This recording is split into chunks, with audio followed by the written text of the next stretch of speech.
aromamari.com നല്ലൊരു വരനെ കണ്ടു. നമുക്കൊന്ന് നോക്കിയാലോ?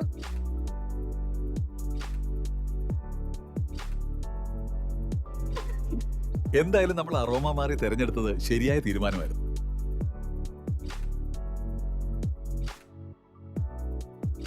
aromamary.com വെബ്സൈറ്റ് ആൻഡ് മൊബൈൽ ആപ്ലിക്കേഷനിലൂടെ ജീവിത പങ്കാളിയെ കണ്ടെത്തൂ. രജിസ്ട്രേഷൻ തികച്ചും സൗജന്യം.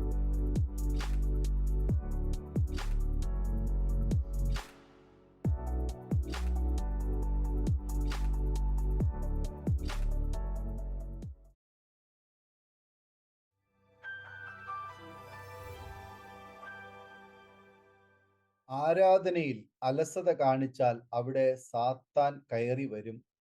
പിശാചിന് ഇടം കൊടുക്കരുത് എന്ന് എഫേസ്യ ലേഖനം 4-ാം അധ്യായം 27-ാം വചനത്തിൽ നാം വായിക്കുന്നു. നാം നല്ലപോലെ ആത്മീയ ജീവിതവുമായി പ്രാർത്ഥനയിൽ കഴിയുന്ന വ്യക്തിയാണെങ്കിലും അവിടെ സാത്താൻ നുഴഞ്ഞു കയറാൻ പരിശ്രമിക്കും. യേശുവിനെ സാത്താൻ പരീക്ഷിച്ചത് എപ്പോഴാണ്? യേശു പരിശുദ്ധാത്മാവ് നിറഞ്ഞവനായി യോർദാൻ വിട്ടു മടങ്ങി. ആത്മാവ് അവനെ മരുഭൂമിയിലേക്ക് നടത്തി. പിശാച് അവനെ 40 ദിവസം പരീക്ഷിച്ചു കൊണ്ടിരുന്നു എന്ന് ലൂക്കോസ് സുവിശേഷം 4-ാം അധ്യായം 1-ാം വചനത്തിൽ നാം വായിക്കുന്നു. ആത്മാവിൽ നിറഞ്ഞ യേശു ആത്മീയ ശക്തിയാൽ പിശാചിനെ തോൽപ്പിച്ചു. യൂദ യേശുവിൽ നിന്നും അപ്പം വാങ്ങി. പിശാച് അവനിൽ കടന്നു. നാം ദൈവത്തെ ആരാധിക്കുമ്പോൾ ആരാധന അലക്ഷ്യമാക്കുവാൻ സാത്താൻ കടന്നു വരും. പലപ്പോഴും പ്രാർത്ഥനകൾ ജീവനില്ലാത്ത ജൽപ്പനങ്ങൾ മാത്രമായി മാറുന്നത് അതുകൊണ്ടാണ്. പ്രാർത്ഥനകളും ആരാധനകളും ഇല്ലാത്ത ഭവനങ്ങളിൽ സാത്താൻ കയറി വാഴുന്നു. അവിടെ ഭിന്നതയും കലഹങ്ങളും ഉണ്ടാകുന്നു. ദൈവം സ്വർഗത്തിൽ നിന്നും ഇസ്രായേലിന് മന്ന പൊഴിച്ചു കൊടുത്തു. ഈ മന്ന യേശുവാകുന്ന ശരീരത്തിന്റെ നിഴലായിരുന്നു. അവർ മന്നായെ കുറെ നാൾ കഴിഞ്ഞപ്പോൾ ഇത് സാരമില്ലാത്ത ആഹാരം എന്ന് പറഞ്ഞ് നിന്ദിച്ചു. അപ്പോൾ ദൈവം അഗ്നിസർപ്പങ്ങളെ അയച്ചു. എവിടെയാണോ ആരാധന നിലയ്ക്കുന്നത് അവിടെ മരണം കയറും. ആ ഭവനങ്ങളിൽ ഈർഷ്യയും കലഹവും ഭിന്നതയും വരും. ശൗൽ അശ്രദ്ധമായ ആരാധന കഴിച്ചുവെന്ന് 1 ശമൂവേലിന്റെ പുസ്തകം 13-ാം അധ്യായത്തിൽ നാം കാണുന്നു. ശമൂവേൽ ഗിൽഗാലിൽ എത്തുവാൻ വൈകി. അപ്പോൾ ശൗൽ പറഞ്ഞു, ഹോമയാഗവും സമാധാനയാഗവും ഇവിടെ എൻ്റെ അടുക്കൽ കൊണ്ടുവരുവേൻ എന്ന് കൽപ്പിച്ചു. അവൻ തന്നെ ഹോമയാഗം കഴിച്ചു എന്ന് 1 ശമൂവേൽ 13-9 നാം വായിക്കുന്നു. അലക്ഷ്യമായ ആരാധന കാരണം ശൗലിൽ നിന്നും ആത്മാവ് ഇറങ്ങിപ്പോകുവാൻ കാരണമായി. അവന്റെ രാജത്വം ദൈവം എടുത്തു മാറ്റി. അത് ദാവീദിന് നൽകി. ശൗലിൽ ദുഷ്ടാത്മാവ് കടന്നു. ശൗലിന്റെ മരണം ആത്മഹത്യയായിരുന്നു. യൂദായിലും സാത്താൻ കടന്നു. അവന്റെ മരണവും ആത്മഹത്യ ആയിരുന്നു. പ്രാർത്ഥനയുടെ അലസത ഈർഷ്യയും കോപവും ഭിന്നതയും കലഹവും പിണക്കവും നിഗളവും ഉണ്ടാക്കും. അലസത ബാധിച്ചാൽ അശുഭ വഴിക്ക് നാം വശംവദരാകും. നമ്മുടെ ശരീരത്തിൽ സാത്താൻ കയറും. അവൻ നമ്മെ നിയന്ത്രിക്കുവാൻ തുടങ്ങും. സന്ധ്യാസമയം പ്രാർത്ഥിക്കേണ്ടതിന് പകരം ദാവീദിൽ ചെറിയൊരു അലസത വന്നു. അവൻ കിടന്നുറങ്ങി. ഉറങ്ങി എഴുന്നേറ്റ് അരുതാത്തിടത്ത് കണ്ണു പതിച്ചു. ആരാധനയിലെ അലസത മൂലം 3 പാപങ്ങൾ ദാവീദ് ചെയ്തു. ഊരിയാവിനെ മദ്യം കുടിപ്പിച്ചു, മദ്യപാനം ചെയ്തു, കൊലപാതകം ചെയ്തു, വ്യഭിചാരം ചെയ്തു. ഈ പാപം ആരും കണ്ടില്ല, എന്നാൽ ദൈവം കണ്ടു. ഈ 3 പാപങ്ങളും ദാവീദിന്റെ കുടുംബത്തിൽ ആവർത്തിക്കപ്പെട്ടു.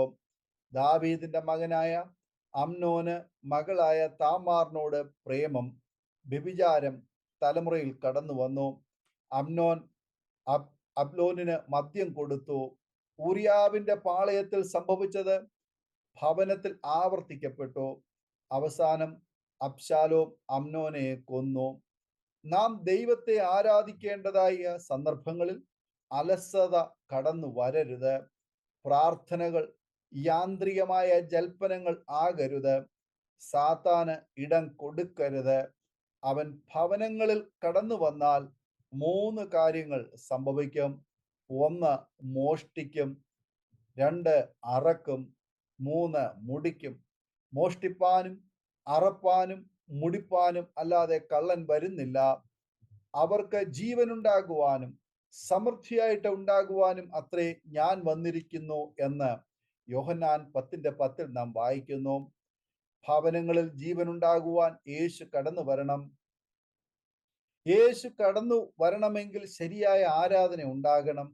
ആരാധനയും പ്രാർത്ഥനയും കുറഞ്ഞു പോയാൽ സാത്താൻ കയറും. അവൻ നമ്മുടെ സന്തോഷത്തെ മോഷ്ടിക്കും. നമ്മുടെ നാവിൻ്റെ അഭിഷേകത്തെ മോഷ്ടിക്കും. നാവ് സാത്താന്റെ അധീനതയിലായാൽ അവൻ രാപ്പകൽ കുറ്റം പറയുവാൻ തുടങ്ങും. സാത്താൻ കുറ്റം പറയുന്ന ആത്മാവാണ്. അപ്പോൾ ഞാൻ സ്വർഗത്തിൽ ഒരു മഹാശബ്ദം പറഞ്ഞു കേട്ടത്, ഇപ്പോൾ നമ്മുടെ ദൈവത്തിന്റെ രക്ഷയും ശക്തിയും രാജ്യവും അവന്റെ ക്രിസ്തുവിന്റെ ആധിപത്യവും തുടങ്ങിയിരിക്കുന്നു. നമ്മുടെ സഹോദരന്മാരെ, രാപ്പകൽ ദൈവസനിൽ കുറ്റം ചുമത്തുന്ന അപവാദിയെ തള്ളിയിട്ട് കളഞ്ഞുവല്ലോ. വെളിപ്പാട് പുസ്തകം 12:10 നാം വായിക്കുന്നു. ഈ ദുഷ്ടാത്മാവ് നീങ്ങിപ്പോകണമെങ്കിൽ സ്വർഗത്തിലെ തീ ഇറങ്ങണം. തീ ഇറങ്ങണം എങ്കിൽ ശരിയായ ആരാധന വേണം, ശരിയായ യാഗം വേണം. നാം നമ്മുടെ ശരീരത്തെ വിശുദ്ധമായ യാഗമായി അർപ്പിക്കണം. പൗലോസ് അപ്പോസ്തലൻ നമ്മോട് ആഹ്വാനം ചെയ്യുന്നു. സഹോദരന്മാരെ, ഞാൻ ദൈവത്തിന്റെ മനസ്സലിവ് ഓർപ്പിച്ച് നിങ്ങളെ പ്രബോധിപ്പിക്കുന്നത്, നിങ്ങൾ ബുദ്ധിയുള്ള ആരാധനയായി നിങ്ങളുടെ ശരീരങ്ങളെ ജീവനും വിശുദ്ധിയും ദൈവത്തിന് പ്രസാദവുമുള്ള യാഗമായി സമർപ്പിപ്പീൻ. ഈ ലോകത്തിന് അനുരൂപമാകാതെ നന്മയും പ്രസാദവും പൂർണ്ണതയുമുള്ള ദൈവഹിതം ഇന്നതെന്ന് തിരിച്ചറിയേണ്ടതിന് മനസ്സ് പുതുക്കി രൂപാന്തരപ്പെടുവീൻ എന്ന് റോമാലേഖനം 12-ാം അധ്യായം 1-2 വചനത്തിൽ നാം വായിക്കുന്നു. ഈ വചനങ്ങളാൽ ദൈവം നമ്മെ അനുഗ്രഹിക്കുമാറാകട്ടെ. ആമേൻ. നമ്മുടെ മകന്റെ വിവാഹം കുറച്ച് ടെൻഷനായിരുന്നു. അപ്പോഴാണ് ഞങ്ങൾ aromamary.com രജിസ്റ്റർ ചെയ്തത്. അവിടെ നിന്നാണ് നമ്മുടെ മകന് നല്ലൊരു പെൺകുട്ടിയെ കണ്ടെത്തിയത്. ഇന്ന് തന്നെ aromamary.com ഡൗൺലോഡ് ചെയ്യൂ.